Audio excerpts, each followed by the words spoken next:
Sandrine Pétula, je suis la secrétaire générale du syndicat Interco 34. Je vais laisser la parole présents autour de la table ronde pour vous présenter rapidement pour l'ensemble des personnes qui sont là.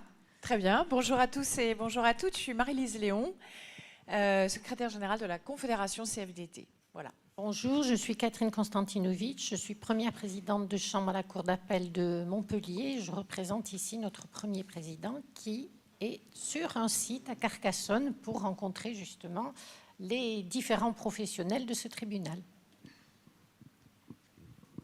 Bonjour, donc je suis Sylvie Pradel, vice-présidente du département.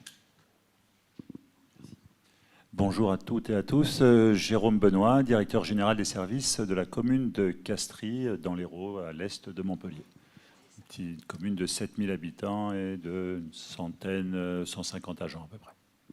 Marie-Lise, le désengagement de l'État sur les finances publiques amène à une réelle dégradation des conditions de travail, à une surcharge de travail et bien d'autres choses encore pour les agents et les salariés.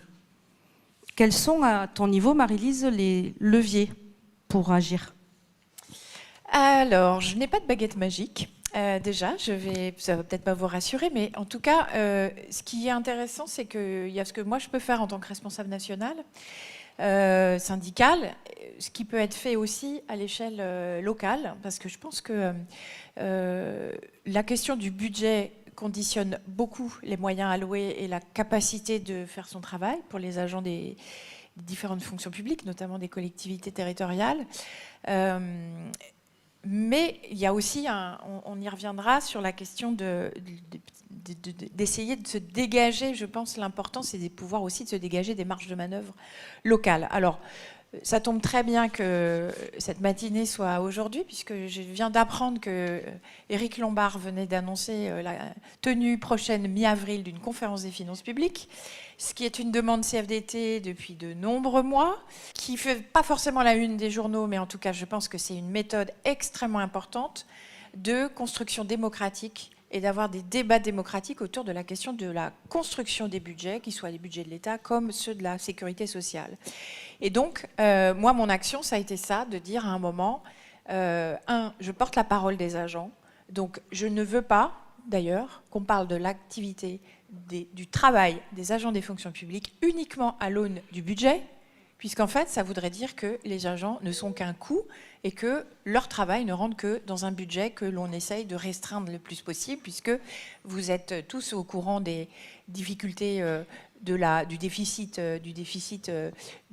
public, et qu'en plus, donc déjà 2025, ça a été, il y a eu des discussions serrées sur la construction de ce budget, une construction d'ailleurs qui s'est faite dans un cadre politique plutôt que syndical. Mais il faut savoir que pour 2026, ça risque d'être encore plus difficile, hein. On est autour de 140 à 170 milliards d'euros d'économies par an. Donc, nous, notre leitmotiv, c'est de porter la parole des agents, quels qu'ils soient, et de dire, ça n'est pas, c'est une richesse. On ne peut pas parler du travail des agents qu'au seul prisme du budget, et il faut que s'il doit y avoir des efforts, qu'ils soient partagés. Et donc, nous sommes, extrêmement demandeurs d'une réforme fiscale. Parce que je pense qu'à un moment, notamment pour le budget de l'État, il faut être en capacité de demander des efforts à ceux qui le peuvent, d'abord, et qu'il y a un enjeu. Et je ne veux pas mettre de l'impôt à toutes les sauces, mais je pense qu'aujourd'hui, c'est une question de sens de l'impôt. Je pense que vous le constatez comme moi, on voit reculer les questions de consentement à l'impôt, sauf que c'est l'impôt qui permet de financer le service public, le service au public, et c'est un élément fondamental de notre cohésion sociale. Donc ça fera partie des enjeux de cette conférence annoncée aujourd'hui. Donc c'est le 15 avril. Les organisations syndicales n'ont pas été oubliées. Donc ça sera voilà, le discours que l'on tiendra, et puis l'idée de défendre des questions un autre sujet qui est important, qu'on défend également, c'est que dans un budget, il y a des dépenses, mais il y a aussi des recettes. Donc la question de la fiscalité, c'est aussi important, et c'est valable pour le budget de l'État comme le budget de la sécurité sociale. Je ne suis pas là pour parler des retraites, mais je pense qu'il y en a quand même beaucoup. Je vois des bulles au-dessus de vos têtes en se disant « Tiens donc, elle est sortie du conclave ». Non, c'est la question des recettes, elle est fondamentale parce que, notamment sur la question des retraites et du régime, le financement du régime, c'est d'abord un défaut de recettes qui a un impact sur le régime et l'équilibre du régime. Et qu'il suffirait d'avoir... on a fait, nous, le calcul, on gagne 10 points de taux d'emploi des seniors, ce qui est un vrai sujet, notamment lié à la question des conditions de travail. On gagne 10 points de taux d'emploi des seniors, ce qui n'est pas du délire. Hein. On reviendrait juste dans la moyenne européenne. C'est 10 milliards d'euros de recettes supplémentaires. Voilà. Donc ça, fait partie des sujets qu'on met en débat. Et puis, on l'articule, bien entendu, avec l'échelle locale, territoriale, pour pouvoir... mais ça fait partie des questions d'après. Je vois que tu t'inquiètes parce que je parle beaucoup et que je ne vais pas cramer toutes les questions tout de suite. Madame Konstantinovitch, quelles sont les actions menées pour valoriser le parcours professionnel des agents, des salariés, pour les rendre pleinement acteurs de la mise en œuvre de leur mission afin qu'ils puissent rendre un service public de qualité? Alors, d'abord, ce que je voudrais dire, c'est que, puisque je représente la Cour d'appel ressort, c'est-à-dire la Cour juridiction plus les tribunaux de Rodez, Narbonne, Carcassonne, Perpignan et Béziers, nous ne sommes pas employeurs. L'employeur, c'est l'État.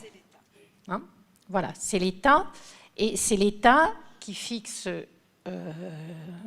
et même ce sont nos élus qui votent le budget de la justice et de ses différentes directions, dont la direction qui concerne les juridictions, puisqu'après il y a aussi l'administration pénitentiaire et la protection judiciaire de la jeunesse. Et ce qui concerne la gestion de la carrière des agents, je veux dire, ne dépend pas du tout, que ce soit pour les magistrats comme pour les fonctionnaires, qui ont des statuts différents, puisque tout ce qui est greffier et catégorie C, ce sont des fonctionnaires. Les magistrats ont un statut particulier, ils sont assimilés fonctionnaires pour certaines choses. Et je suis d'accord sur l'application de la partie 4 du Code du travail à tout le monde, mais ils sont aussi liés à un statut très particulier défini par la loi. Donc, ensuite, ce que je voudrais dire, c'est que nous avons une organisation très particulière, puisque dans chaque juridiction, la gestion des agents et de tout ce qui concerne l'activité est tripartite.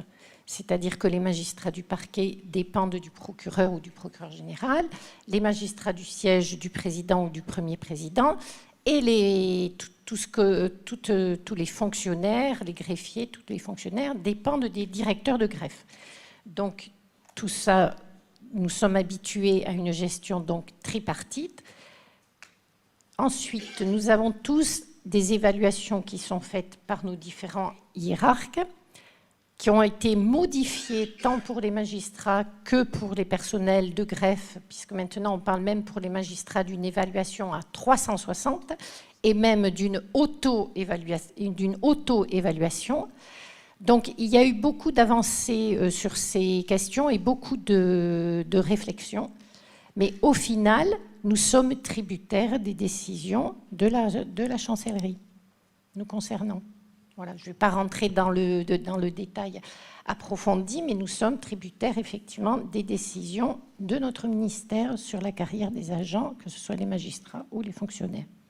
Marie-Lise, selon toi, en quoi améliorer la qualité de vie des agents, des employés, des salariés, puisque nous avons un champ large à Interco 34, impacte la qualité du service public rendu?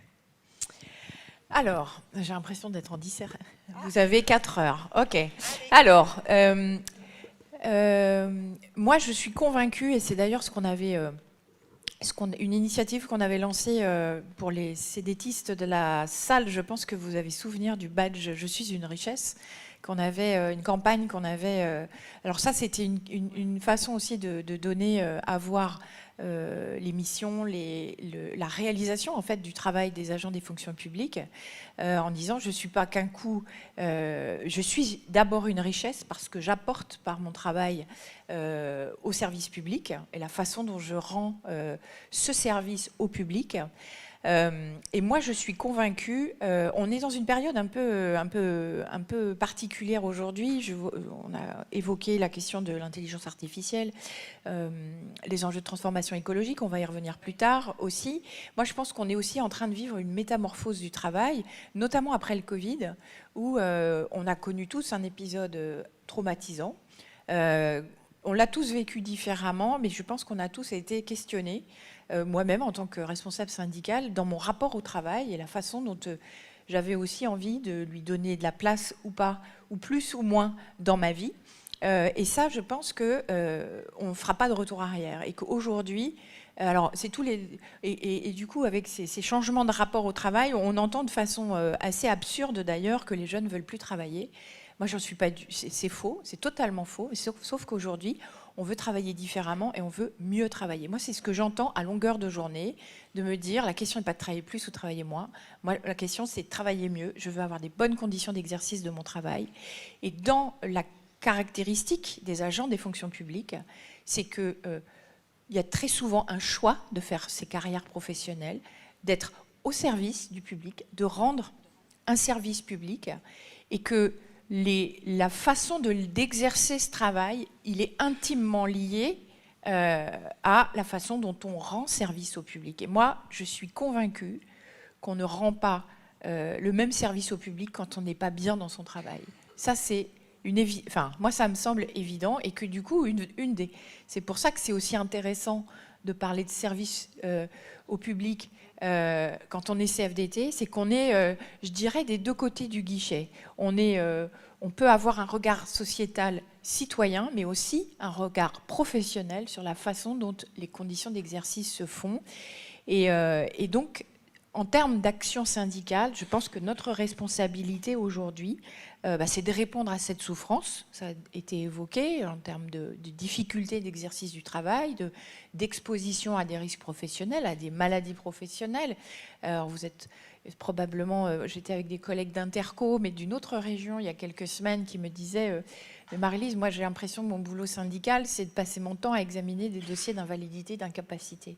Je me sens assez impuissant en fait, parce qu'on ne travaille pas sur les causes et la façon dont le travail est organisé.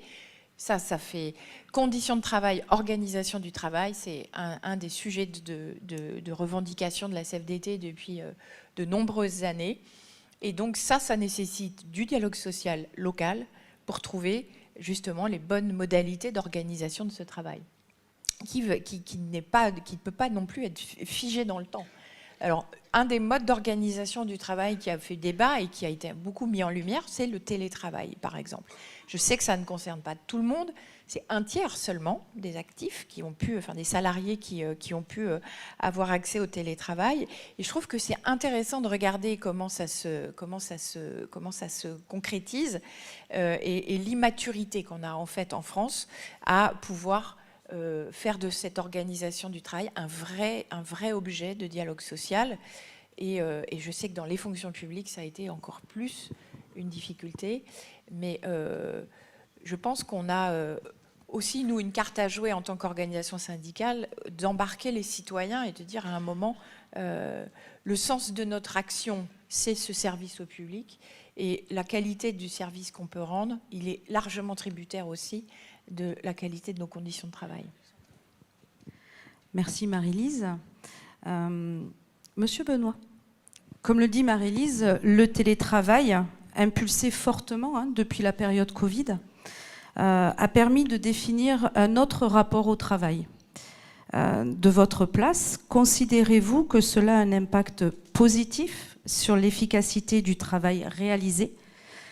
malgré toutefois une perte relative du contrôle que nous pourrions avoir, vous en tant qu'employeur, que vous pourriez avoir sur vos agents, et où vous devez aujourd'hui de leur faire confiance dans le travail rendu durant cette période de télétravail? Alors, nous, sur Castries, le télétravail est en place, comme vous l'avez dit, surtout après l'effet Covid qui a provoqué en fait une nouvelle organisation. Mais le télétravail fonctionne bien, et pour répondre très concrètement à votre question, je pense qu'il n'y a pas du tout de perte d'efficacité, voire au contraire, une amélioration de la qualité produite dans les actions des agents. Dans votre question, il y a quelque part une réponse, parce que pour moi, le télétravail c'est un outil du management, de l'organisation du temps de travail, mais qui est basé sur quelle relation il va avoir entre la direction et les agents. Et dans votre question, il y a le mot de confiance. Et voilà.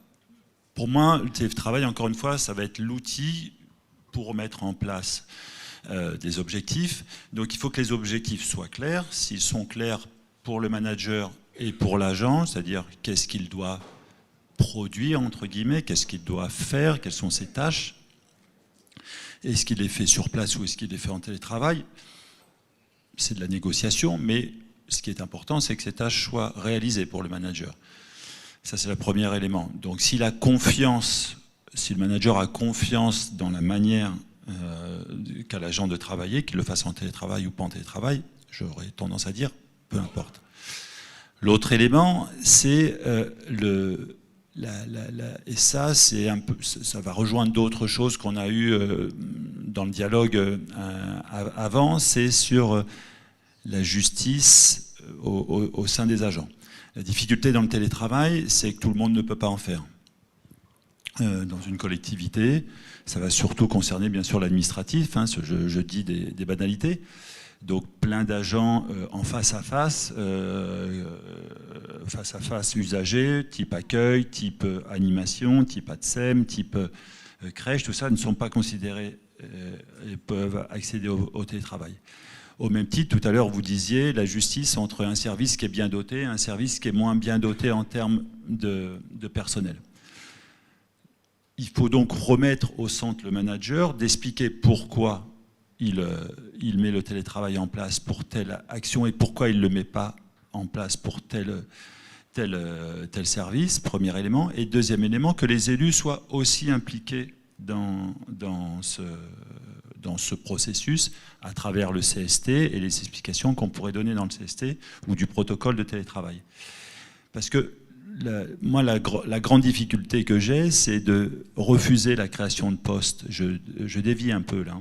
De refuser de créer des postes ou de remettre des moyens de ne pas remplacer. Et moi, à Castries, on n'a pas remplacé plein de départs à la retraite.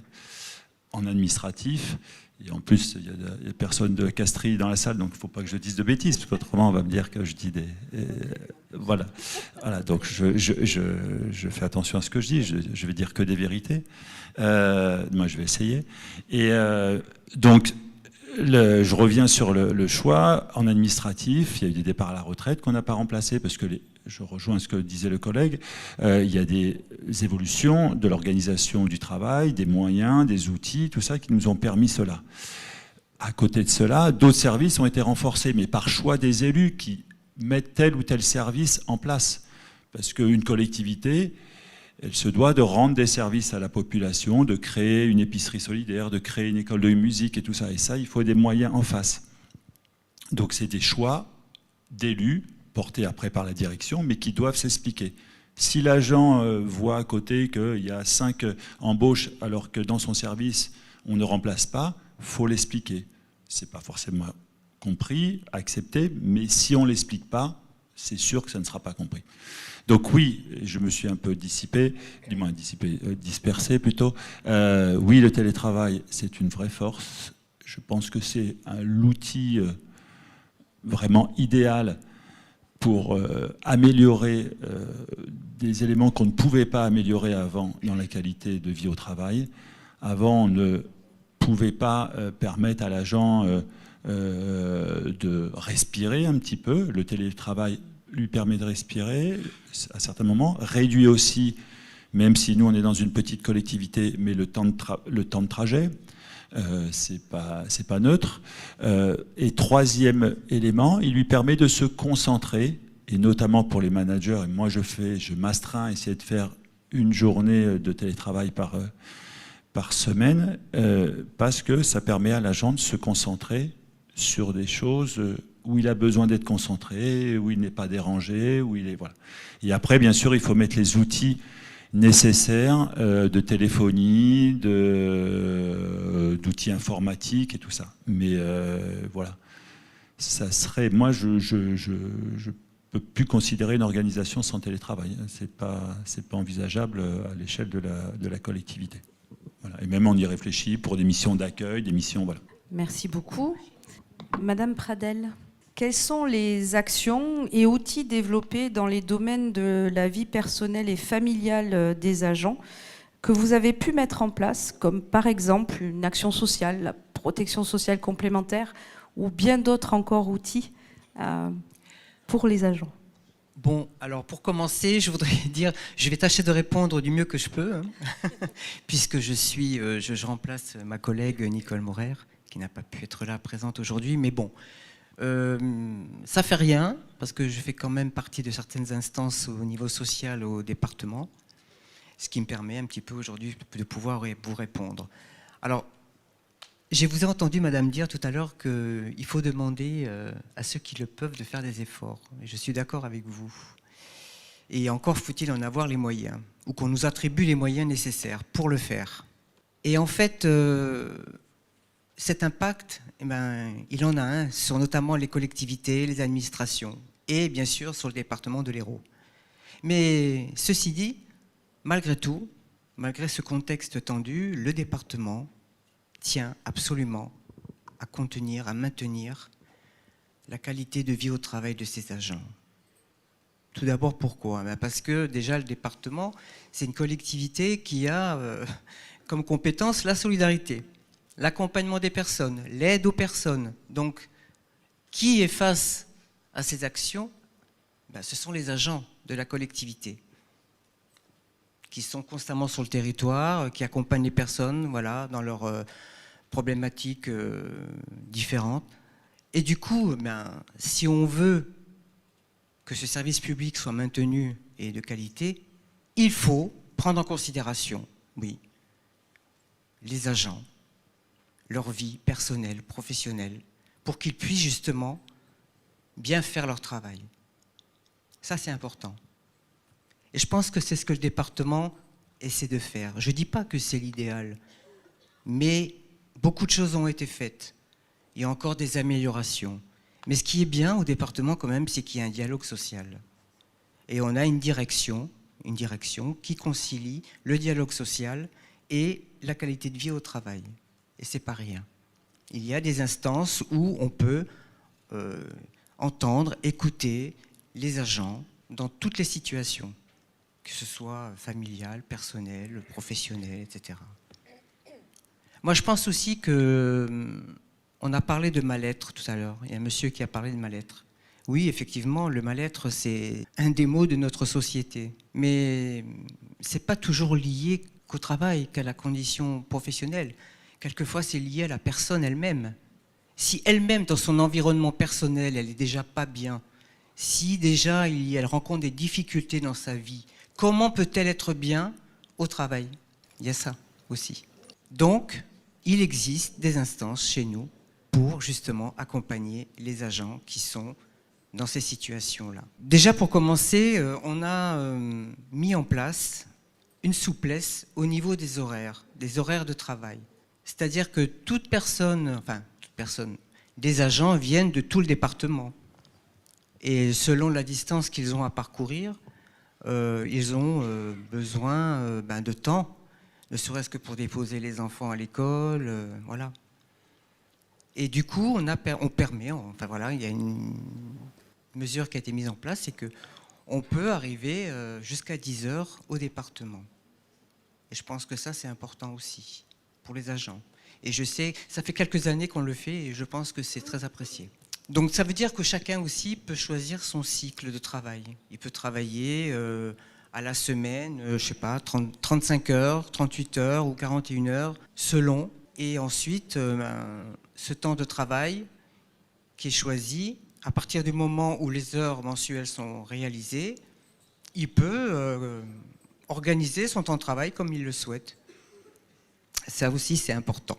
Concernant la mise en place de certaines prestations sociales qui ont été adoptées et délibérées, par exemple, on distribue des chèques vacances, des cartes cadeaux, des CESU.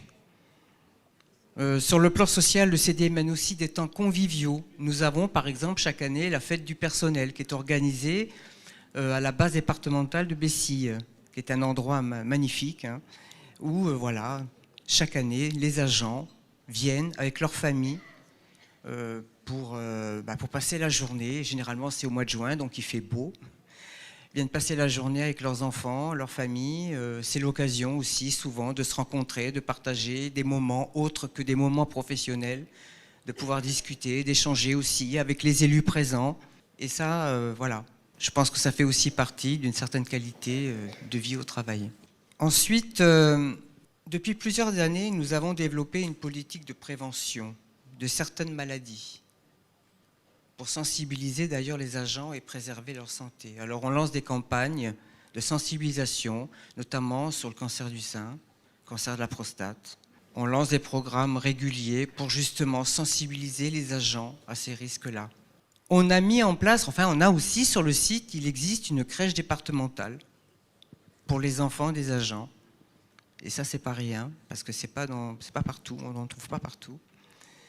On a mis en place une crèche départementale donc, qui accueille les enfants des agents dès le matin, et ce, pour la journée. Et on aimerait bien pouvoir développer, bien entendu, d'autres crèches ailleurs sur le territoire, parce que c'est surtout pour les agents à Montpellier. Hein. Mais ça, c'est, voilà, si on a un jour les moyens de le faire, bien sûr, ça ferait partie de notre priorité. Ou de prendre ou de réserver des places dans des crèches sur certains endroits du territoire, pourquoi pas. Tout ça, c'est on va dire, en exploration. Ce que je peux dire aussi, c'est que quelquefois, la frontière entre la vie professionnelle et personnelle, quelquefois limite et peut entraîner du mal-être, ce fameux mal-être, c'est vrai, je suis d'accord. Mais pour cela, le département a mis en place des actions qui sont très intéressantes, notamment le recrutement de personnel tels que des psychologues qui accompagnent les agents, qui le demandent bien sûr, ergothérapeute et une infirmière présente dans le cadre d'aménagement de postes sur prescription médicale. On a 2 assistantes sociales aussi qui prennent en charge les problématiques personnelles, familiales et sociales des agents. En fait, on essaie de ne rien laisser au hasard. Bien sûr, autre élément essentiel, c'est depuis une dizaine d'années, la négociation avec des partenaires sociaux d'un contrat de groupe pour couvrir les risques de santé et de prévoyance des agents qui l'ont souhaité. C'est un côté mutualiste, notamment pourquoi aussi pour les personnes qui sont les plus fragiles, des personnels qui sont quelquefois éloignés, qui travaillent dans les collèges, les sapeurs-pompiers, les routiers, voilà, hein, qui n'ont pas toujours l'occasion de pouvoir prendre une mutuelle. Et ben voilà. Donc là, il y a une possibilité de couverture globale pour tous les agents. Et d'ailleurs, on est en plein renouvellement actuellement, dans un contexte tendu. On a décidé de maintenir la participation financière qui va progresser et qui va être étendue sur les années à venir. Bon, l'objectif, c'est d'accompagner nos collaborateurs, mais aussi leurs familles, à l'aide d'un contrat collectif pour bénéficier des meilleures conditions possibles dans un esprit solidaire et collectif. Voilà, en quelques mots. Il y a d'autres choses encore, mais bon, je pense que ça, c'était important. Plus, c'était l'essentiel. Merci beaucoup. Marie-Lise, une dernière question. La CFDT, nous sommes un syndicat écologique qui défend la transition écologique juste. Pour toi, comment les agents peuvent-ils prendre part à cette transition écologique? Alors, j'avais envie de rebondir quand même avant sur Tu trois peux. éléments qui ont été évoqués, et notamment sur le fait que vous présentiez l'ensemble des listes des actions qui sont menées, etc., avec beaucoup d'éléments autour de comment on anticipe ou on traite les symptômes du mal-être au travail, etc. On entend effectivement l'articulation vie perso, vie pro. Je souligne aussi qu'un agent qui est bien dans sa vie perso, il est super bien dans son travail et il fait progresser aussi les services publics, et que malheureusement, ça fait partie c'est une même médaille, quoi. C'est-à-dire que quand on est travailleur, quand on est agent, on reste aussi, on vient au boulot avec ses soucis, ses problèmes, et puis quand tout va bien, on vient aussi avec l'énergie que sa sphère privée nous permet ce que ça apporte en termes aussi de motivation. Et ce qui est important aussi, c'est que on n'est pas des machines, quoi, et que du coup, il y a aussi des moments de la vie où plus ou moins compliqués, plus ou moins facile, et que ce qui est important quand on remet en fait les enjeux du travail, et c'est là que je veux en venir, traiter les causes, traiter les symptômes, ça c'est assez régulièrement fait. C'est d'ailleurs ce qu'on reproche un peu tout ce qui est qualité de vie au travail, où on parlait de paillettes, mais on a quand même une difficulté à poser dans le dialogue social les enjeux du travail. Donc c'est là que je veux en revenir. Je n'ai pas oublié ta question. Pourquoi la CFDT, elle parle de transition écologique juste? Vous allez dire, en plus dans la période avec le backlash écolo qu'on est en train de connaître, nous on est convaincus que la transformation écologique, ça fait partie des éléments, des défis auxquels on va devoir faire face. De toute façon, si on ne le fait pas, on va continuer d'être sur une trajectoire de réchauffement climatique, ça ne va pas s'arrêter. On sait que plus on agit tardivement, plus ça coûtera cher, et plus on agit tardivement, plus on précarise des personnes déjà en grande difficulté, qui sont les premières exposées à ces conséquences climatiques. On a des exemples très concrets dans les Hauts-de-France, des copains qui ont connu, des collègues CFDT qui ont connu des inondations. Pas une seule, hein, ça a été une fois, 2 fois, 3 fois. Ils ont vu leur incapacité à pouvoir agir. Et on a aussi, ça pose des questions très concrètes dans le travail. Un exemple concret de collègues d'agents en fonction publique d'une commune qui ont, à partir du moment où, après l'inondation, se sont rendus compte qu'il y avait des grandes difficultés pour des agents qui avaient été victimes des inondations, de pouvoir être au travail et de gérer les conséquences, notamment avec les assurances, les déclarations, il faut être sur place, etc. Et donc, on a négocié des temps de la disponibilité d'agents au travail, de pouvoir rester en partie chez eux, pour certains, souvent pas chez eux parce qu'ils n'avaient plus de maison, mais pouvoir traiter aussi ces questions du quotidien et qui viennent perturber le travail. Et ça s'est fait en bonne intelligence, par demi-journée, où il y avait les possibilités de s'absenter pour pouvoir traiter des questions fondamentales, pour juste pouvoir continuer d'avoir un toit. Et donc, si je dis ça sur la question de pourquoi on s'occupe de ces enjeux, c'est qu'il faut qu'on prenne notre part, et que les enjeux du travail sont fondamentaux dans cette transformation écologique. Personne ici dans la salle ne pourra me dire qu'on fait le même boulot quand on bosse dans les travaux publics, quand il fait 20 degrés ou 50 degrés. Et c'est ce qui nous attend. C'est-à-dire que des épisodes de canicule de plus en plus nombreux, de plus en plus fréquents, de plus en plus intenses, c'est ce qui nous attend. Donc ça veut dire quoi, le travail, quand il fait chaud? Donc on a, nous, fait des propositions justement sur ces questions d'adaptation. On a des équipes syndicales qui négocient des accords sur la façon dont on peut continuer de travailler en période caniculaire. Et la bagarre que l'on mène une fois qu'on a négocié un accord, c'est de dire comment on fait en sorte qu'on ne l'intègre pas comme uniquement une gestion de crise, parce que ça va être répété et ça va devoir être véritablement intégré dans l'organisation du travail. Il y a cette question d'adaptation, et il y a cette question aussi essayer de corriger cette trajectoire de réchauffement climatique. et que si on veut embarquer tout le monde, on ne peut pas dissocier les enjeux écologiques des questions de justice sociale. Et que on le voit, vous êtes probablement, vous avez entendu parler des ZFE aujourd'hui. C'est une mesure tout à fait intéressante de contrôle et de maîtrise de la pollution de l'air.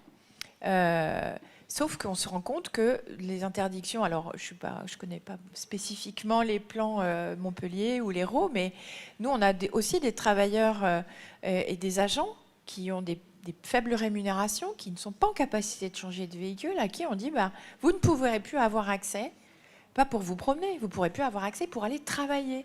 Et ça, c'est un enjeu syndical. Ça aussi, c'est un enjeu syndical. Donc, nous, on veut aussi, et l'idée, c'est de pouvoir avoir des lieux où on exprime cette voix, des lieux où on prend en compte la situation réelle, et pas à travers un tableur Excel ou des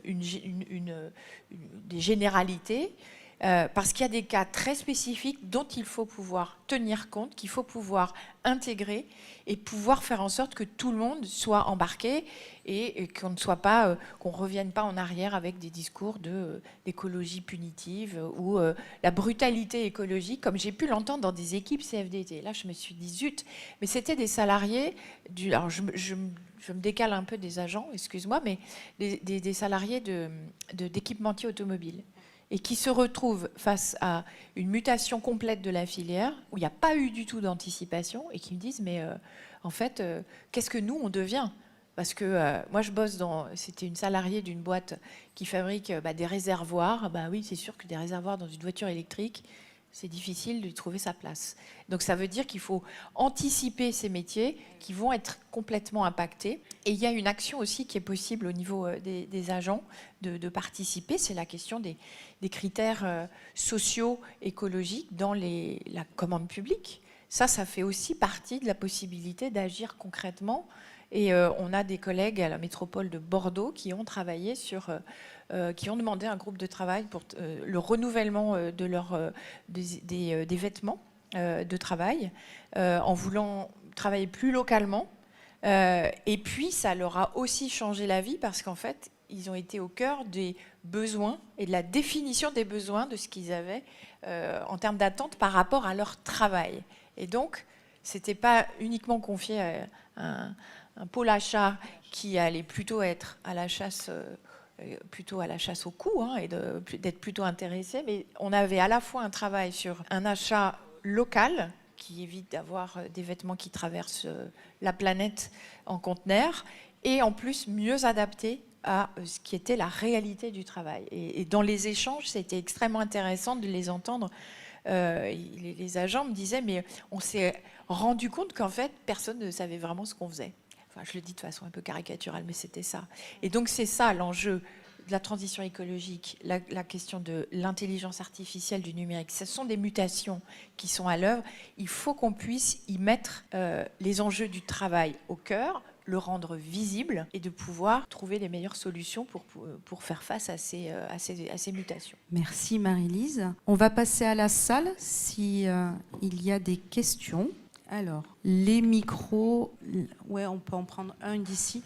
Oui, Hugues Bernard, donc je suis de Toulouse, section du conseil départemental de la Haute-Garonne, où on fait face à un plan d'austérité depuis longtemps, depuis novembre. Je voulais témoigner de deux choses. De la manière dont dans le public, on déclenche un plan de dégraissage des effectifs massif, 500 ETP non renouvelés, comment on est informé ? À la faveur d'une petite réorganisation sur un service communication, tous les syndicats confondus, mais c'est la CFDT qui pose la question, on découvre qu'on ne renouvelle pas des contractuels. Pouvez-vous nous dire, mesdames de la RH, ce que vous faites en ce moment ? Oui, on ne va pas renouveler 500 ETP. On est sidérés. La réponse de la RH qui enchaîne ça, c'est vous allez recevoir un mail cet après-midi qui vous expliquera comment ça se passe. On a reçu le mail le 8 novembre, 500 ETP non renouvelés sur les contractuels, perte de 12 jours de RTT et toute une série d'aides sociales aux agents qui est dégradée. Les 500 ETP, c'est zéro délibération, zéro passage en CST, c'est une décision du président et de l'autorité finalement administrative territoriale de ne pas renouveler ou de renouveler des contractuels. Ça se fait sans discernement, ça se fait fait à la va-vite et c'est une variable d'ajustement budgétaire. Ça a été dit par les intervenants, nous ne sommes pas une variable d'ajustement budgétaire, mais nous n'avons vécu que ça. C'est-à-dire il faut boucler un budget 2025 et donc on va faire et on va disséquer les économies sur les ressources humaines. C'est 21 millions. Donc de novembre à mars, on a disséqué que les 21 millions d'efforts qui allaient être faits sur le personnel. C'est pas du tout satisfaisant. Moi, je voulais témoigner de ça parce que finalement, l'emploi public, quelquefois, il est géré de manière autoritaire et surtout, on n'a pas de tiers, contrairement au privé.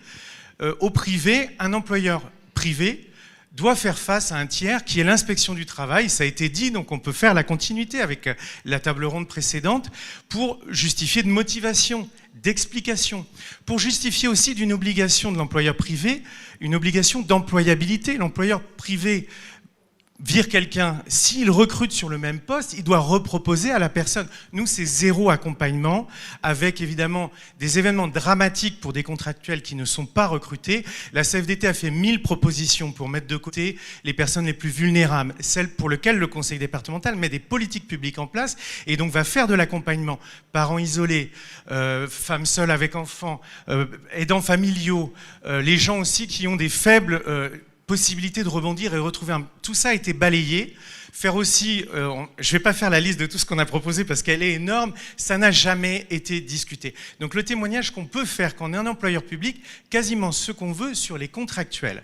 Or les dernières années, on a augmenté les contractuels dans la fonction publique. Et ça me semble important. Deuxième chose, aucune négociation n'a porté sur ces mesures d'accompagnement. Le CST, c'est des décisions unilatérales. On n'a pas lancé la moindre négociation. Donc, moi, ce que je voudrais dire, c'est est-ce que nous, on peut, CFDT, porter aussi des exigences sur la responsabilité d'un employeur public à justifier, à avoir des motivations et à finalement conserver une obligation vis-à-vis des gens qu'il a recrutés comme contractuels pendant des périodes très longues. On a des contractuels qui sont remerciés, qui ont fait 6 ans et qui étaient sur des actions qui sont des compétences socles du département, sur l'action sociale, sur la protection de l'enfance, des métiers à vocation, des gens qui s'étaient engagés et qui ne vont pas rebondir très facilement. Donc moi je pense que c'est important aussi de parler de cela parce qu'on voit bien la force de la CFDT dans le privé, d'être présent et d'être exigeant et d'avoir des interlocuteurs. Là, je trouve qu'il y a un manque et que ce manque doit être compensé. Ça doit être l'objet d'un discours de la CFDT là-dessus parce qu'on ne peut pas faire ce qu'on veut quand on est employeur public. On défend la démocratie au travail, c'est une base pour la négociation sociale. On défend d'autres rapports, des rapports qui ne soient pas des arguments d'autorité qui viennent comme ça sans être justifiés, sans être questionnés. Et puis, un rapport de domination, on réclame un peu plus d'égalité entre l'employeur et les agents. C'est la base de la négociation sociale. C'est quelque chose sur lequel on doit se battre parce que nous, en tout cas, on vit un événement qui est dramatique. Pour terminer l'événement dramatique, c'est que quand même, l'attention de l'employeur a été portée sur les syndicats. Les syndicats ont été présentés comme responsable du climat anxiogène, responsable du plan social, comme si on était responsable de tout ce qui se passait. C'est une décision politique de faire cet arbitrage budgétaire et un arbitrage sans discernement, qui est une machine à couper des têtes. Donc ce que je veux dire, c'est que nous, on a porté une victoire syndicale, c'est-à-dire qu'on nous a coupé nos droits à communication. Les boîtes syndicales ont été arrêté, suspendu à titre conservatoire pour 3 mois. Grâce à ma secrétaire générale, à ma défenseur syndical interco et à notre avocate Aurélie Laclos, on a fait un référé liberté, on a rétabli la communication et évidemment, on a une ordonnance de jugement qui est sans appel et c'est la CFDT pour l'intersyndicale qui a gagné ce combat. Mais c'est quand même incroyable d'être dans cette situation et merci, moi je voulais le dire, c'est important parce que je pense que ça va se développer. Le conseil départemental de la Haute-Garonne n'est pas le seul. Il y a la contrainte budgétaire, je vois une vice-présidente, donc je la comprends. Simplement, comment on agit pour faire face et comment on fait preuve d'innovation sociale, d'accompagnement et de respect des instances et du dialogue, ça doit être un minimum, c'est un combat qu'on doit porter.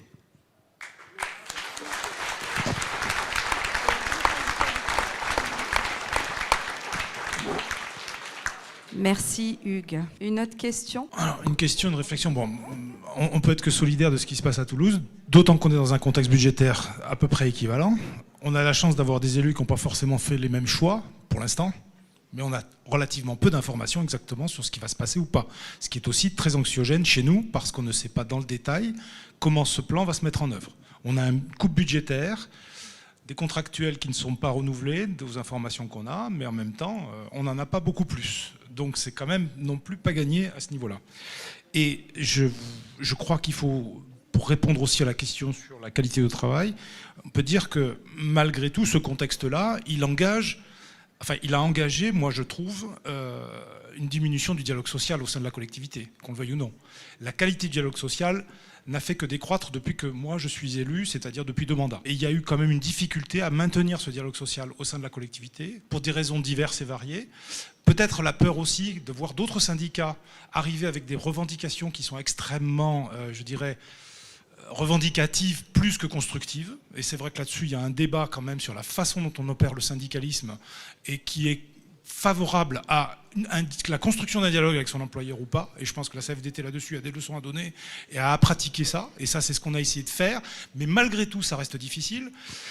Et parce que je crois qu'il y a aussi, et on en parlait tout à l'heure, il y avait une très très bonne émission d'ailleurs sur la qualité au travail sur France Culture, il y est passé aux émissions Les questions du soir, je crois que ça s'appelle comme ça. C'était très intéressant parce que vous avez des chercheurs qui travaillaient là-dessus, qui ont fait un peu un rendu et qui ont dit la difficulté qu'avaient aujourd'hui beaucoup de salariés de façon globale, et c'est à ça que je voulais en venir maintenant, c'est le manager se retrouve un peu coincé tout le temps, et c'est lui qui vit le plus mal toutes ces situations de tension autour de la qualité de vie au travail, parce qu'il est entre l'enclume et le marteau. Et il prend des coups par en haut et il subit en bas la pression de la difficulté. Et ça, je pense qu'il y a un énorme travail dans notre collectivité à faire encore sur la façon de manager. La conférence dont je vous fais référence à la radio parlait de boss coach, c'est-à-dire ce sont ces managers qui sont quand même accompagnants et qui font en sorte ce qu'on a vu tout à l'heure dans la présentation, il y a un travail de collaboration et de cogestion et de réflexion co-construite. Moi, j'ai vécu des CT pendant des années où c'était des empilements de réorganisation sans évaluation de ce que ça allait donner comme effet ou pas. L'organisation était extrêmement pyramidale et je pense que ça rejoint les questions qu'on avait tout à l'heure sur la difficulté d'avoir une réflexion avec des élus qui décident, qui ont le pouvoir de décider de ce qu'est une collectivité, mais après une administration qui s'organise, qui essaye d'y faire face, mais qui n'est pas toujours en capacité et qui n'a pas toujours les règles managériales, la formation managériale, la culture managériale pour arriver à construire et à co-construire, notamment dans nos collectivités, quelque chose avec les salariés. C'est pas quelque chose qui est naturel chez nous et qu'il faut encore et beaucoup travailler, surtout dans les grosses collectivités, avec des empilements hiérarchiques qui vont jusqu'à 10 échelons. Quand vous avez et moi, je veux prendre un exemple de celui qui est repassé à la télévision avec un livre qui a bouleversé tout le monde en France, c'est Les Fossoyeurs. Il y a qui vient de ressortir sous forme d'un reportage télévisuel, où on voit très bien que l'organisation managériale et la recherche du profit absolu, avec une organisation qui fait que les grands cadres qui sont à Paris, à Puteaux, et qui décident de chacun de comment ça va se passer localement, sont totalement détachés du terrain. Le terrain subit la pression, il est obligé de faire des économies. Et là, on est vraiment dans quelque chose d'un mal-être profond qui apparaît parce qu'on a une hiérarchie qui se désengage totalement de ce qui se passe localement. Et ça, je pense que c'est un des facteurs importants de la qualité de vie au travail, c'est-à-dire ne pas surmultiplier les échelons décisionnels. Quand je suis au 5e étage de la Tour à Paris, je me fiche complètement de ce qui se passe dans l'EHPAD de Montpellier ou d'ailleurs. Et nous, c'est le travail qu'on fait, moi, que je fais au département, on le voit sur les établissements publics, pour les EHPAD et autres, ça crée quand même une difficulté énorme pour les salariés à assumer leurs fonctions, notamment dans le privé, avec la recherche de profit qui plus est. Voilà. Et donc moi, ce que je voulais avoir cette réflexion-là sur le management, sur l'action sociale du département. Il faut quand même dire aussi une chose, et c'est une revendication qu'on avait à la CFDT, le barème d'attribution, vous avez parlé des chèques vacances, le barème d'attribution des aides sociales au département n'a pas évolué depuis 2015. Ça veut dire qu'il y a plein de gens qui échappent, le niveau des salaires a quand même augmenté, on peut s'en féliciter, mais par contre ça n'a pas suivi au niveau des aides qui sont attribuables. Il y a une vraie réflexion à avoir et qu'on avait posée en CT, sur laquelle on n'a jamais de réponse. Donc c'est quand même un problème aussi. À un moment donné, il faut que ça évolue, ces questions-là. Et effectivement, pas être que dans le primaire, mais être aussi dans la prévention de tous ces risques au travail, c'est quand même super important, parce que je pense que c'est quelque chose de fondamental. Et je profite quand même qu'il y a Marie-Lise Léon qui est là, pour évoquer 2 sujets sur les retraites, parce que la qualité de vie au travail et le vieillissement du travail... C'est cet après-midi. Ouais, mais je pose quand même la question maintenant, comme ça, la réponse... Alors elle a note, elle répond cet après-midi. Alors. Bon, ok, mais bon, il y a alors 2 questions juste, mais ça revient à la question de la qualité au travail. Je suis pas loin de la retraite, j'ai la chance d'être en bonne forme, en bonne santé, j'espère avoir ma retraite dans pas très longtemps, et surtout, le seul progrès qui a été acquis en 2023, c'est la retraite progressive pour la fonction publique qui est revenue. Heureusement, parce que c'est quelque chose qui va permettre à des agents qui sont fatigués, qui ont envie de passer un peu à autre chose, de passer la main à des jeunes, de prendre progressivement leur retraite. Et j'espère qu'on ne touchera pas à ce dispositif-là en revenant dessus, parce que à l'époque, Monsieur Fillon s'est pas privé de le supprimer. J'espère que là, on le maintiendra et activement. Et surtout, autre revendication. Parce que nos caisses sont en déficit, la CNRACL est en déficit, on emploie de plus en plus de non-titulaires, donc des contractuels, qui ne cotisent pas à la CNRACL. Ce serait pas mal qu'ils cotisent à la CNRACL. Voilà. Merci François. Oui, Monsieur Benoît, on répond et je vois qu'il y a une autre question après pour Philippe. Oui, simplement, pas forcément répondre, puisque je ne suis pas du département, donc je ne vais pas me permettre de répondre sur les 2 sujets, mais simplement une petite réflexion par rapport à la fois aux coupes budgétaires dont on parlait là en Haute-Garonne et puis ce que vous évoquez. À l'échelle d'une petite commune, 7000 habitants, c'est un budget de 6 millions d'euros en fonctionnement et 8 millions en investissement, donc ce n'est pas du tout les mêmes échelles. Et 4 millions à peu près de masse salariale. Donc on n'est pas sur les mêmes échelles. Malgré tout, ce qu'il faut comprendre, c'est que en fait, la grosse difficulté qu'ont les élus et les directions, et je suis complètement d'accord avec vous sur ce rôle de manager en interface, même si on l'accepte pas, on change de travail. C'est pas plus compliqué que ça. Donc il ne faut pas non plus qu'on se flagelle. Il y a plus de choses agréables que désagréables. Autrement, voilà. Il y a 2 choses qui sont importantes pour moi. Il y a le problème de la fiscalité. Madame Léon en a parlé tout à l'heure. C'est un problème qu'il faut remettre au centre du débat. C'est pas nous qui allons le remettre ici dans le débat, mais beaucoup de collectivités, et je ne juge pas, c'est une décision, elle s'impose à nous, mais sont de plus en plus loin de l'impôt. Et donc, elles rendent un service à un usager qui, lui, paye un impôt, et des collectivités sont démunies vis-à-vis du pouvoir d'impôt qu'elles ont. Le département n'a plus aucune possibilité de fixer de l'impôt. Les communes en ont de moins en moins, et un jour n'en auront peut-être plus. Donc l'usager, on lui rend un service, il paye l'impôt, il comprend. S'il ne paye plus d'impôt pour un service, il a du mal à comprendre. Ça, c'est la première chose. Je pense que vraiment, il faut retravailler dessus. L'autre chose, c'est la particularité de décision sur un mandat, sur une courte durée de 6 ans, de 5 ans, les échéances peuvent être différentes. Mais les élus arrivent et veulent développer des services, parce qu'eux, ils sont pleins d'envie, ils vont développer des services et vont créer des besoins, souvent avec des contractuels au départ. Et puis le besoin va se créer, et à un moment donné, changement politique ou contrainte budgétaire, et donc la variable d'ajustement, le contractuel, voilà. Mais le besoin a été créé. Donc je pense que le manager que je suis, que j'essaie de représenter, doit être très vigilant là-dessus, sur, attention, quand vous créez un nouveau besoin, quelles sont les conséquences. Et je pense, sans faire de leçon du tout aux organisations syndicales, nous, on a la chance à Castries d'avoir un fort dialogue social avec la CFDT. Je partage votre avis sur la problématique aussi, c'est les autres organisations syndicales. Je ne suis pas pro-CFDT ou moins CFDT, mais parfois, d'avoir des syndicats qui sont trop dans la revendication extrême pose un souci dans le dialogue social. Nous, on a la chance d'avoir un dialogue social, mais je pense que le syndicat doit être plus présent quand il y a des créations d'emplois. Quand il y a des créations d'emplois, quand vous regardez les organigrammes, qu'on vous présente des organisations où on crée de l'emploi, ça paraît très très bien, c'est souvent très bien, mais ça crée un besoin. Si derrière, il y a un besoin qui est identifié est-ce que ce besoin va avoir une pérennité? Ou est-ce que c'est un besoin d'affichage d'une politique à courte durée? Parce qu'à un moment donné, cette politique, elle va se faire rattraper, soit par des contraintes budgétaires, soit par des changements politiques. Et l'humain qui a mis en place ce nouveau besoin, lui, se retrouve sans rien. Donc je pense que c'est pas pour vous retourner, et je n'ai pas le dialogue qu'il y a eu à Toulouse sur c'est la faute des syndicats, voilà. Mais je pense que vous devez c'est intéressant d'être très vigilant sur, notamment l'année prochaine, dans la création de nouveaux besoins, de nouvelles activités, voilà. Donc, d'interroger quel est l'impact que vont avoir ces nouveaux besoins au niveau du personnel sur du long terme. Voilà. Merci. Une autre question dans la salle et ensuite on répondra aux questions.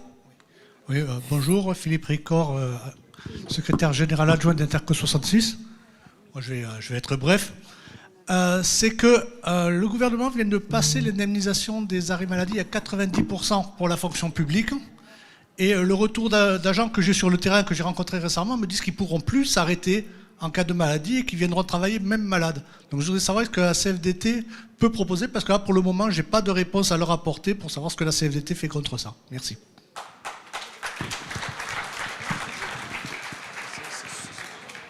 Merci beaucoup. On va passer aux réponses. Excusez-moi, et après, vraiment, je ne parle plus. Par rapport aux 90%, je pense qu'il faut...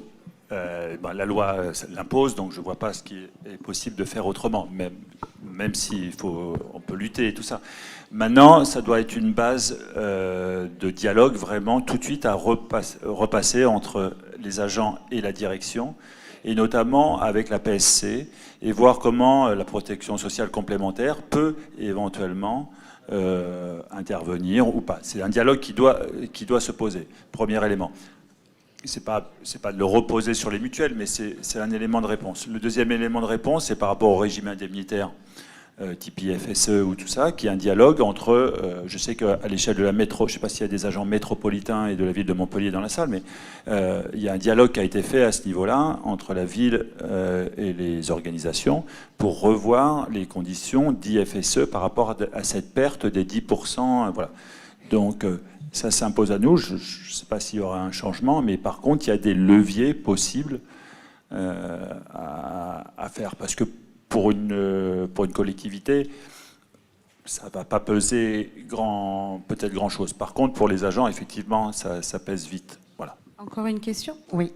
Bonjour, je suis donc Hervé Fond de l'UTI 27 et moi je suis dans le droit privé.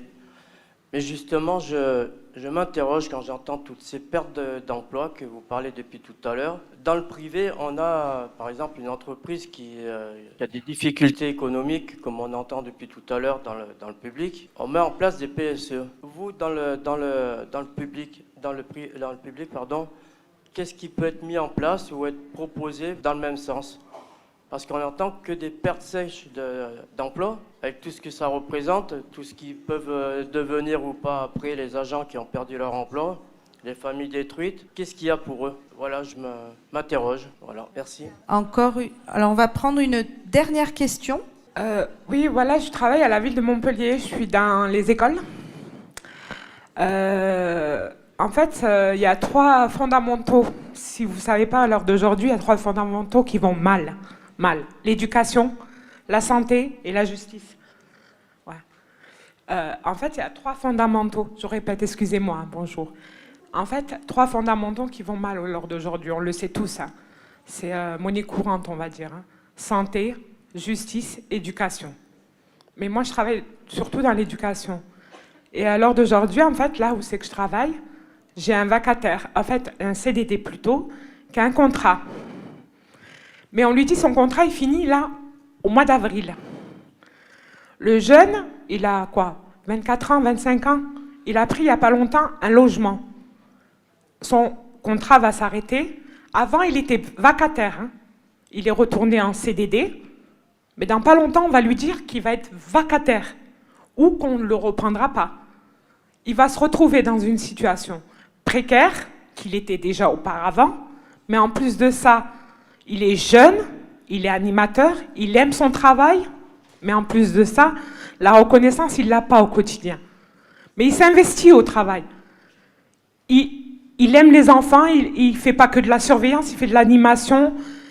Il réussit dans son domaine de l'animation. Mais en même temps, moi, en tant qu'agent titulaire, je ne sais pas quoi lui dire. Je ne sais pas quoi lui dire pour demain, lui donner de l'espoir, ne serait-ce que de l'espoir. Donnons rien qu'une lueur d'espoir à nos enfants pour demain.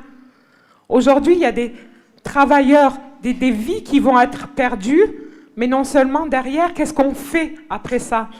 Nous, on en a besoin de ces agents-là. Moi aussi, j'ai besoin de mes collègues dans le travail. Vous savez, la surcharge de travail, je l'ai tous les jours. Je suis au travail, je travaillerai s'il faut même heures supplémentaires. Mais les heures supplémentaires, on ne nous les donne pas.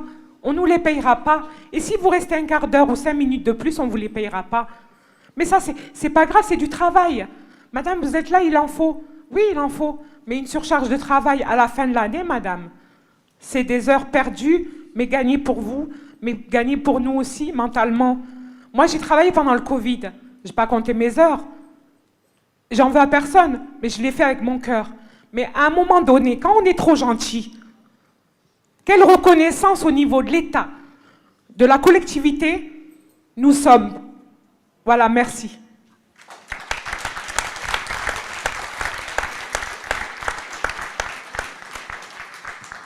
Je peux dire peut-être quelque chose sur la question des vacataires, parce que nous en avons pas mal dans la fonction publique d'État, enfin dans nos juridictions. C'est ce qui permet, c'est ce qui a été appelé les sucres rapides par M. Dupond-Moretti, qui ont été accordés aux juridictions de première instance et qui ont permis de faire fonctionner et d'assurer, parce que nous avons une obligation en ce qui concerne la justice, on doit assurer la continuité du service public 24 heures sur 24. C'est-à-dire qu'il y a toujours quelqu'un dans les juridictions, tous les jours de la semaine et toutes les nuits, qui peut être contacté. Donc nous assurons la continuité du service public et nous avons un nombre important de vacataires. Et quand on nous dit qu'il n'y a plus de crédit, ce qui arrive assez régulièrement, on apprend ça comme vous au dernier moment. Et on est obligé d'indiquer aux agents que on regrette vraiment qu'il n'y a pas d'autre possibilité pour nous puisqu'on n'a pas les budgets. On est obligé de mettre fin à leur contrat et avec beaucoup de regrets. Je vais donner par exemple un exemple parce que l'enfer est pavé de bonnes intentions. Le législateur a décidé il y a quelques années, l'intermédiation des contributions alimentaires pour les enfants, c'est-à-dire que la CAF se substitue au paiement. Les CAF ont été dotés de moyens en personnel. Les juridictions ont eu zéro, alors qu'on a mis à notre charge, enfin à la charge des greffes, beaucoup de modalités d'envoi des décisions, de renseignement du portail de la CAF, etc. Donc, nous avons alerté le ministère. La première année, il y a eu des emplois de vacataires qui ont été créés. Pour certains pour 3 ans, pour d'autres pour 1 année. C'était des emplois qui ont été dits exceptionnels. L'année d'après, ils n'ont pas été reconduits. Et moi, je suis dans un service où il y avait une personne qui est retournée à l'emploi grâce à cet emploi de vacataire. Et au bout d'1 an, et en dépit de tout ce qu'on a pu dire au ministère et au service financier, on nous a dit que son contrat n'est pas renouvelé. Voilà. Alors ça lui a permis d'avoir un CV et de retrouver un emploi ailleurs, mais ce n'est pas satisfaisant. Et c'est une souffrance pour l'agent, mais ne croyez pas que ce n'est pas aussi une souffrance pour les gens qui ont à lui expliquer et à gérer la situation. Parce qu'il faut aussi entendre ça, c'est que c'est toujours difficile, et je rejoins la question du manager, ne croyez pas que les managers sont des personnes inhumaines et dépourvues de sentiments. Et on est parfois obligé de prendre des décisions ou de faire des arbitrages à notre corps défendant. Et ne croyez pas que ça ne pèse pas et que ça ne vient pas avec nous dans nos vies privées. Parce qu'être obligé de dire à un agent dont on sait qu'il est famille monoparentale et qu'il a des enfants, je n'ai plus d'argent pour reconduire votre contrat et le mois prochain, il va prendre fin. On ne rentre pas chez soi quand on est manager avec joie. Avec joie, ça trotte dans la tête. Merci. Madame Pradel. Alors moi, je rejoins totalement ce que vous venez de dire. Moi, ce que je pourrais rajouter aussi, c'est que la collectivité doit pouvoir continuer à assumer le service public sur l'ensemble du territoire. Pour pouvoir assumer cette compétence obligatoire qu'est la solidarité aux personnes, eh bien, il faut un budget. Et qui nous donne ce budget, nous octroie ce budget, c'est le gouvernement. Sauf que, jusqu'à il y a quelques années, nous pouvions faire des prévisions, nous pouvions anticiper, parce que nous avions la fiscalité. Aujourd'hui, on ne l'a plus. On est totalement dépendant de l'économie en général. Hein. Les droits de mutation, bon, d'accord. S'il y a de l'immobilier qui se construit, on touchera des droits de mutation. Si c'est la crise dans le logement, on n'aura pas de droits de mutation, ou il y aura une forte baisse. On dépend du taux de TVA aussi, la TVA, qui a été gelée d'ailleurs. Hein. Donc voilà, ce que je veux dire par là, c'est que quelquefois, voilà, faut pas toujours mettre l'erreur sur la collectivité. C'est pas toujours lié à un désir de la collectivité. Hein. Jusqu'à présent, ça fonctionnait bien. Parce qu'on avait un budget qui n'était pas contraint et qu'on avait la possibilité de pouvoir recruter, voilà, dont les CDD et tout. Mais bien sûr, vous avez raison, c'est dur de dire à un CDD qu'à la fin du mois où il ne reviendra pas. Mais là, c'est vrai qu'on a, pour l'instant, en tout cas, pas le choix. Mais ça ne nous fait pas plaisir, hein, franchement.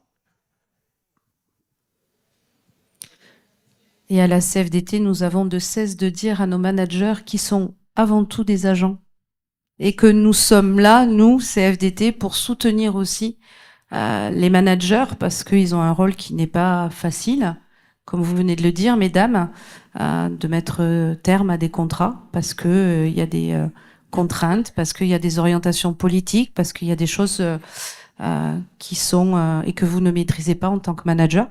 La CFDT aussi consciente de ça, bien sûr.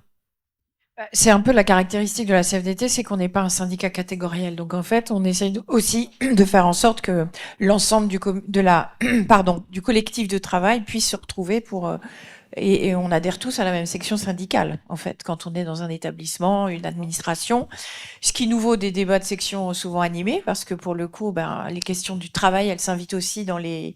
Et quand on se dit qu'il faut trouver une solution qui convienne à tout le monde, c'est aussi une exigence de débat entre nous pour pouvoir trouver le meilleur positionnement. Mais moi, je pense que, vu les défis auxquels on doit faire face, les questions budgétaires, si on n'a pas d'espace de discussion, on va tous finir par se taper les uns sur les autres, quoi. Donc en fait, c'est un peu le pari qu'on fait de se dire que nous on veut, vu ce qui se passe aux États-Unis, c'est pas forcément la loi du plus fort qui est la meilleure. Je vais revenir sur plusieurs éléments qui ont été évoqués et effectivement, quand on vient, moi je viens du privé aussi, quand on découvre comment le public fonctionne, j'ouvre souvent des yeux ronds comme des soucoupes, parce qu'en fait, il y a le droit, mais il y a aussi l'absence de droit et la question de l'hyper-précarisation. Je ne tiens aucun des personnes ici comme responsable, mais il y a des engagements, il y a des obligations pour un certain nombre dans un certain nombre de cas pour les employeurs privés qu'on ne retrouve absolument pas dans le secteur public.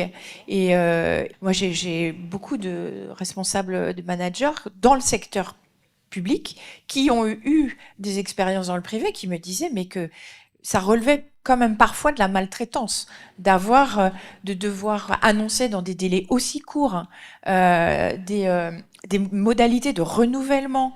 Tu évoquais tout à l'heure 6 ans, mais nous, dans certaines structures, j'avais moi entendu parler de CDD pendant 18 ans.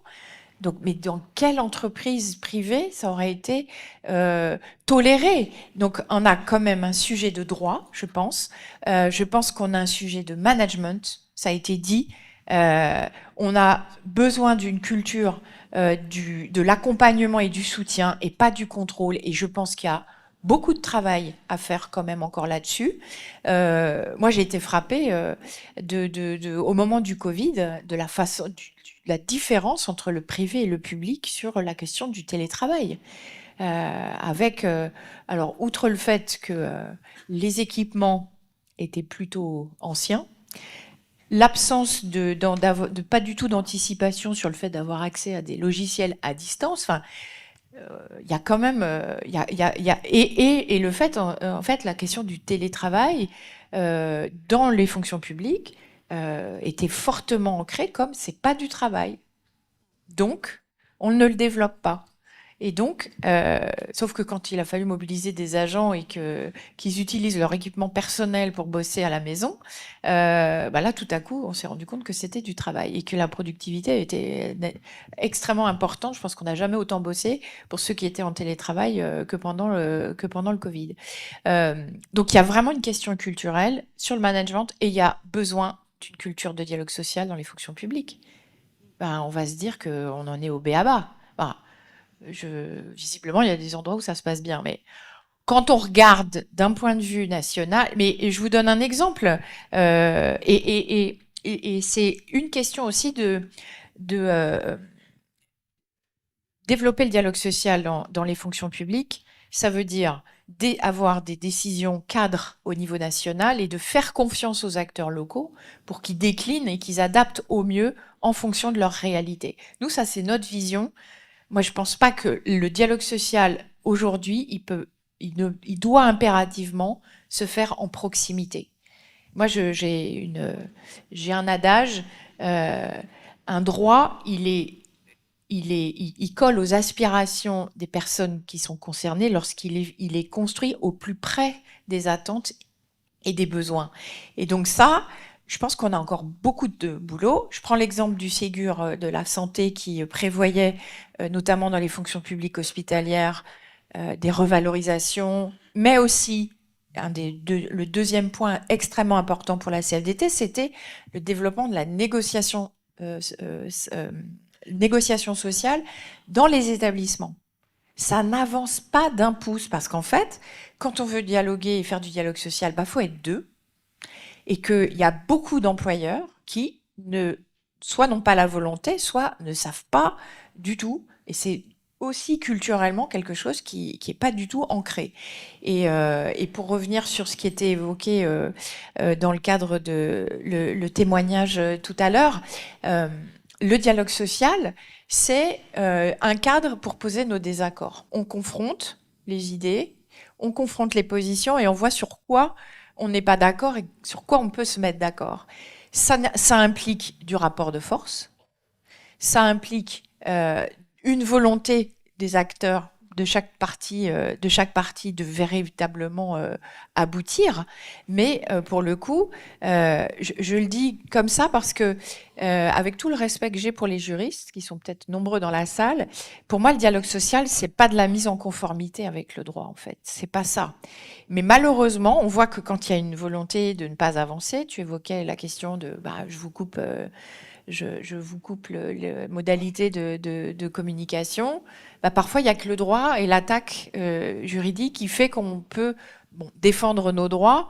Et puis, ça aussi fait partie, je pense, de l'action syndicale et de la construction du rapport de force. Pour se dire, on établit les bases et puis après, on peut pouvoir discuter. Et je pense qu'aujourd'hui, sur ce qu'il faut pouvoir développer, c'est vraiment ce dialogue local. Et ça ne veut pas dire surtout n'importe quoi, mais ça veut dire pouvoir trouver des solutions concrètes au plus près des situations de travail.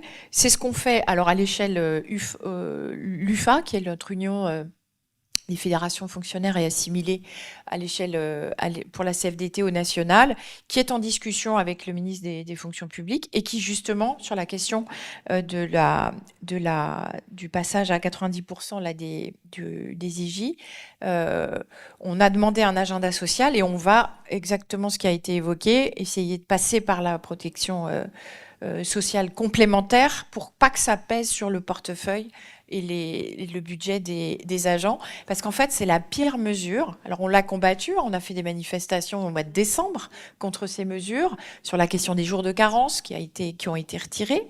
Mais ça, c'est vraiment la mesure punitive qui va avoir un effet totalement inverse. C'est qu'en fait, les agents ne vont plus s'arrêter, ils vont venir malades,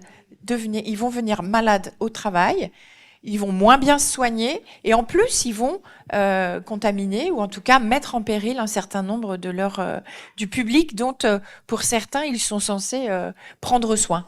Donc l'idée, alors on continue aussi de vouloir comprendre la question de l'augmentation des arrêts de travail. Et j'en reviens à mon propos de tout à l'heure. Si on ne soigne que les symptômes et qu'on ne soigne pas le travail en tant que tel, on mettra que des pansements sur une jambe de bois et ça sera une fuite en avant et on continuera de prendre uniquement des décisions au prisme des rabots budgétaires. On n'a pas l'intention de retirer la retraite progressive. Je ne sais pas si c'était comme ça que tu projetais ta fin de carrière, François. Mais non, c'est une vraie avancée de la réforme 2023. Elle a à peu près que cette avancée-là, hein, on est d'accord. Nous, on s'est appuyé sur ce sujet de développer la retraite progressive, mais on l'a aussi mis dans l'agenda social pour voir les modalités. Il ne suffit pas de dire qu'il y a un droit à la retraite progressive pour que ça se mette en œuvre. On peut compter sur des circulaires dans tous les sens pour que ce soit tellement compliqué que personne n'y ait vraiment accès. Et puis, on le développe aussi dans le secteur privé, puisque aujourd'hui, on a aussi, dans un accord signé sur les seniors, réussi à faire en sorte que ça soit des modalités beaucoup plus simples d'accès à la retraite progressive pour les salariés. Voilà. Merci. Merci Marie-Lise. Une toute petite dernière question, parce que nous sommes dans le timing juste, mais Aline. Alors bonjour, c'est pas une question, en fait, c'est un constat. La qualité de vie au travail, c'est le bien-être des agents. Je pense, du moins, que les employeurs sont garants du bien-être au travail de leurs agents. Et au vu des restrictions dans les collectivités territoriales, au vu des contrats de CDD qui sont arrêtés, le travail repose sur les seuls titulaires et au détriment de leur santé. Et c'est vrai que ça, c'est pas pris en compte, parce que quand un agent se retrouve à devoir faire le travail de 2, voire 3 collègues, parce que les absents ne sont pas remplacés, les contrats sont supprimés, la qualité de vie au travail n'y est plus. Et ça doit pour nous rester une priorité, quel que soit le contexte. L'employeur est garant de la qualité de vie au travail et surtout du bien-être et de la santé de ses agents. Voilà. Merci Aline. Merci pour tous ces échanges. À la CFDT, on sait débattre. On l'a vu ce matin. Nous arrivons à la fin de notre matinée, mais ce n'est que le début pour la CFDT.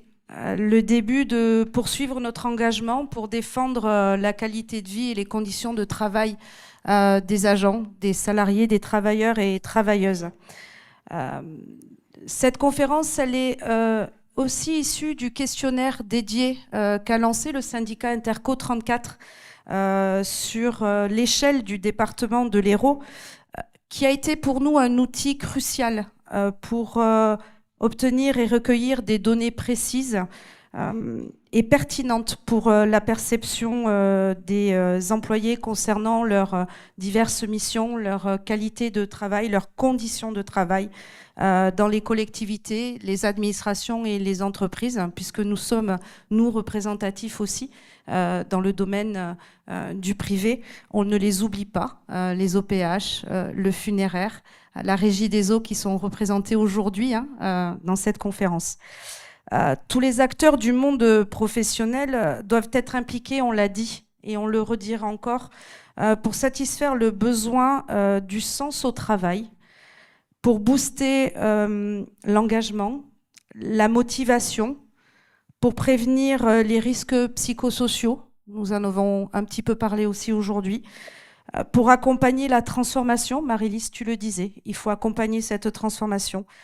Pour faciliter la conciliation vie personnelle et vie professionnelle, nous l'avons aussi abordé. Autant de raisons d'améliorer la qualité de vie et les conditions de travail dans nos collectivités. Mais la QVCT n'appartient pas seulement à nos employeurs. Elle redonne la parole aux agents, aux salariés, pour débattre, pour s'exprimer et agir sur le contenu de leur travail. Ils doivent être aussi les acteurs. Ils peuvent alors établir des orientations pour améliorer leurs conditions de travail, parler de comment ils souhaitent exercer leur mission. Nous, la CFDT, on portera ça. On portera à accompagner nos collègues de travail de parler de travail. Parce qu'aujourd'hui, nous le savons, des agents qui sont en bonne santé, des agents qui vont bien, ce sont des agents qui sont engagés et plus performants pour rendre un service public de qualité. Je crois que nos intervenantes de ce matin ont pu nous l'expliquer et nous le prouver. Alors, comment inventer de nouvelles manières de travailler pour s'adapter à des situations où chacun et chacune, mais tout en préservant le collectif? C'est important de parler collectif. Pour le syndicat CFDT Interco 34, l'essentiel est de renforcer le dialogue social, on en a parlé, mais d'aller au-delà, Marie-Lise, et d'aller dans une culture de négociation. Ça porte plus de choses, on n'est pas dans une instance où l'avis est que consultatif, mais on peut peser dans les débats. Et j'amène tous nos élus CFDT et les agents à porter aussi cette notion de négociation. C'est aussi penser le travail en mode projet. C'est comment on impulse le dialogue professionnel dans les services, comment on autorise les travailleurs et travailleuses à parler entre eux, à parler travail et à faire des propositions pour que leur qualité de vie corresponde aussi à leurs aspirations. Comment on co-construit avec les salariés? Comment on a...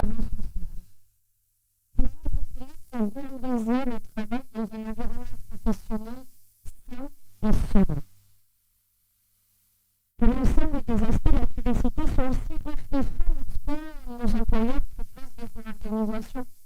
Il faut qu'ils soient au cœur systématique des réflexions quand on accompagne des réorganisations. Et puis surtout, nos travailleurs demandent du respect pour leur travail et du respect de leur dignité de travailleur. La publicité, finalement, c'est quoi? C'est un processus de travail de demain. Et je crois qu'aujourd'hui, nous avons pu prouver que nous sommes tous les acteurs de notre qualité de vie et conditions de travail. Et merci pour tout ça.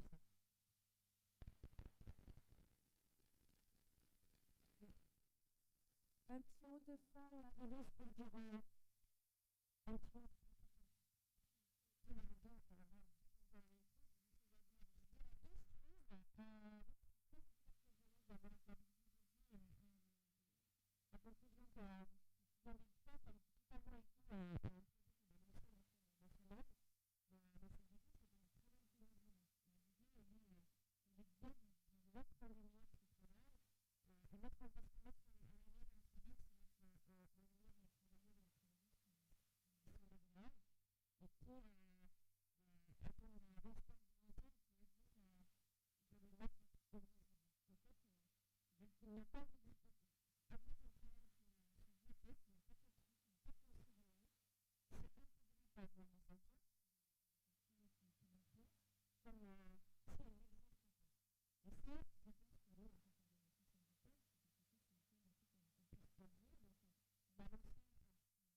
Merci beaucoup d'être venu ce midi, d'avoir répondu à l'appel de notre syndicat. Un remerciement tout particulier pour le conseil départemental de l'Hérault qui nous accueille, le service du protocole qui nous a aidés à vous accueillir dans de bonnes conditions, et la régie qui a géré toute la gestion. Et merci